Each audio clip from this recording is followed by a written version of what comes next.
صباح النور عليكم. كيف صبحتوا؟ نتمنى ربي هذا الفيديو يلقاكم على خير وبخير وبصحه جيده ان شاء الله. معكم فيديو جديد ونهار جديد. اليوم ان شاء الله هاد الطويجين عندي معكم ديال الدجاج بالخضره مشكله كما كتشوفوا هنايا. عندي الخضيره ها هي، بغيت نشاركها معكم مع المتتبعين ديالي. هنا عندي طريفات ديال الدجاج بعد ما شرملتهم في هذا البانيو اللي كتشوفوا فيه الخضره. تبلتها بثومه، سكينجبير، الابزار، المليحه وشويه ديال القزبر والمعدنوس. هنايا درتهم في هاد الطويجين كما كتشوفوا كيطيبوا هنايا على خاطرهم. وهنايا غادي نستف عليهم هاد الخضيره كما كتشوفوا. هاد الخضيره بغيت نشاركها معكم، كيجي هاد الطويجين رائع البنات بالخضيره مشكله.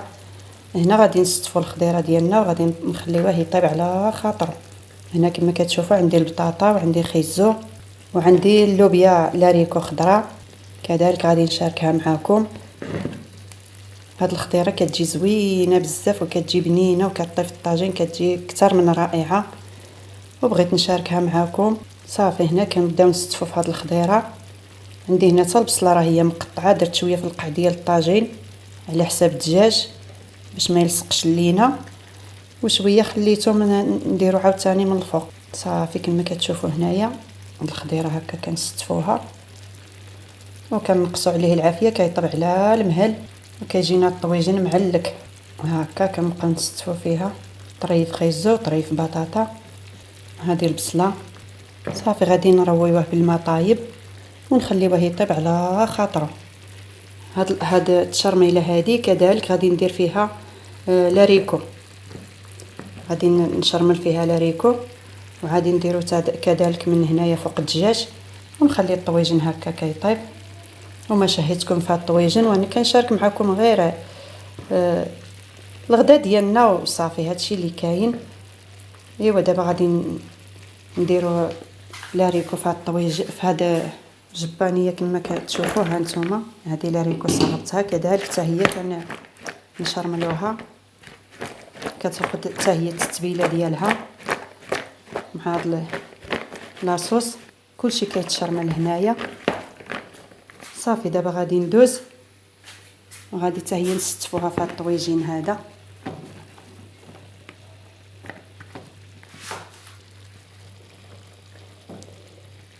هكا مع هاد البصيلات.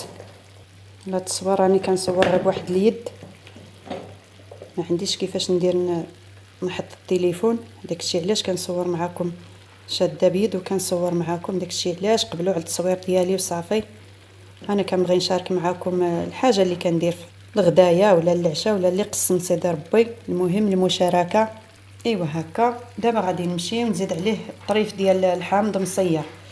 هذه غادي نزيد شويه د العطريه في هذه الشرموله هذه. غنزيد شويه د البزار، شويه د الملحه، شويه ديال السكينجبير والخرقوم وغادي نديرو فوق هذه الخضره.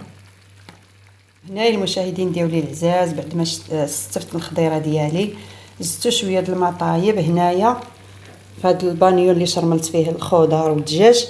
كتبقى لينا داك العطريه هنايا كنزيدوها فوق هذه الخضره ديالنا باش كتعطينا. كنزيدو شويه د المليحه وشويه د العطريه. صافي هنايا كنسدو عليه وكنخليوه يطيب. هنايا كنزيدوه واحد الطريف ديال الحامض كما كتشوفوا. هذا هو طريفه الحامض كنزيدوه هنا فوق الدجاج. ايوا صافي كان هو هذا الطويجين ديالنا وغادي نخليوه يطيب ان شاء الله وغادي نرجع معكم. كما كتشوفوا المشاهدين ديالي العزاز الطويجين ديالي هو هذا بعد ما طاب وتعلق. كما كتشوفوا المريقه شربات، الخضره كلها طابت وكتبقى الخضره طريه. الحمد لله دابا هاد الخضره كلها كاينه. وعلاش ما نستغلوهاش ونديروا طويجين هكا بالخضره باللي قسم الله، يا الدجاج يا الحيمه اللي قسم سيدي ربي. وكنسولو هكا وكيطيب في الطين هذا كيجي واعر ما نقولكمش البنه اللي فيه. ونعاودو نديرو زويتينات كما كتشوفوا. ايوا كان هو هذا الطويجين ديالي بعد ما طاب وكنرافقوه بهاد الصليده هذه. وإلا عجبكم هذا الشيء وهذا الفيديو هذا الطويجين هذا ما تنساوناش من لايك ومن التعاليق الزوينه ديالكم اللي كتفرحنا. وشكرا لكم على التعاليق اللي كتعاونونا بها. والى اللقاء فيديو اخر ان شاء الله.